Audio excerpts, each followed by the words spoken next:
BNP chairperson Begum জিয়ার জানাজায় উপস্থিত হতে হাজার হাজার মুসল্লির আমরা উপস্থিতি লক্ষ্য করতে পারছি। এই মুহূর্তে রয়েছি আমি মানিক মিয়া এভিনিউ প্রাঙ্গণে। আপনারা যদি লক্ষ্য করেন দেখতে পারবেন যে এখন পর্যন্ত হাজার হাজার যে সকল বিএনপির ভক্ত সমর্থক যারা রয়েছেন বা বিএনপি যারা নেতাকর্মী রয়েছেন তাদের উপস্থিতি কিন্তু দেখতে পাচ্ছি। এবং ঠিক দুপুর 2টায় অর্থাৎ আর কিছু সময় পরই কিন্তু অনুষ্ঠিত হবে বিএনপি চেয়ারপারসন বেগম জিয়ার জানাজার নামাজ। এবং সেখানে কিন্তু আজকে খতিব হিসেবে উপস্থিত থাকবেন বাইতুল মোকাররম অর্থাৎ জাতীয় মসজিদ বাইতুল মোকাররমের যিনি খতিব রয়েছেন তিনি কিন্তু আজকে জানাজা অনুষ্ঠিত করবেন। এবং একটু যদি বলি দেখতেই পাচ্ছেন যে শত শত হাজার হাজার মুসল্লি কিন্তু ইতিমধ্যেই উপস্থিত হয়েছেন শুধুমাত্র তাদের চেয়ারপারসন বেগম জিয়ার আজকে শেষ বিদায়ে তারা এসেছেন, একত্রিত হয়েছেন শেষবারের মতো বিদায় জানাতে তাদের চেয়ারপারসনকে। আমরা দেখতে পাচ্ছি ঠিক সংসদ ভবনের যে ফটক রয়েছে, ঠিক গেট রয়েছে, ঠিক গেটকে ভিড় করেই কিন্তু ইতিমধ্যে হাজার হাজার মানুষের উপস্থিতি রয়েছে। এবং ধারণা করা হচ্ছে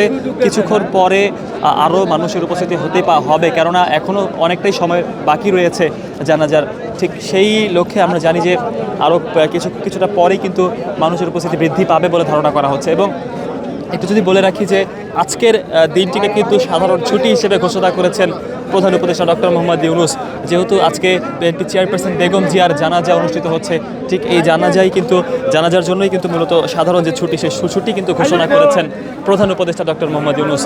এবং সব মিলিয়ে আজকের দিন সহ 3 দিন টানা শোক পালনের জন্য তিনি কিন্তু একটি আহ্বান জানিয়েছেন। জাতির উদ্দেশ্যে দেওয়া ভাষণের কথা যদি বলি, তিনি আরও একটি বিষয় বলেছিলেন যে আমরা একজন অভিভাবককে হারিয়েছি এবং সব মিলিয়ে বাংলাদেশ একজন অভিভাবককে হারালেন বলেও তিনি মন্তব্য করেছেন। এবং এখন পর্যন্ত আমি যতটুকু দেখেছি এই মানিক মিয়া এভিনিউয়ে কিন্তু বিভিন্ন বয়সের মানুষ কিন্তু রয়েছে। এবং বিএনপি চেয়ারপারসন বেগম জিয়া গৃহবধূ থেকে রাজনীতির মাঠে উঠে আসা একজন আপসহীন নেত্রী বলে অনেকেই মন্তব্য করছেন।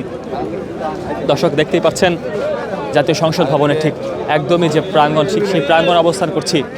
মানিক মিয়া এভিনিউতে আজকে অনুষ্ঠিত হবেন বিএনপি চেয়ারপারসন বেগম জিয়ার যে জানাজা রয়েছে, ঠিক সেই জানাজা আমরা আপনাদেরকে দেখারও চেষ্টা করছি। জানাজায় অংশগ্রহণকারী যে উপস্থিতি, সেই উপস্থিতিটি আপনাদেরকে একটু দেখানোর চেষ্টা করছিলাম দৈনিক দেশের পত্র ফেসবুক পেজ থেকে।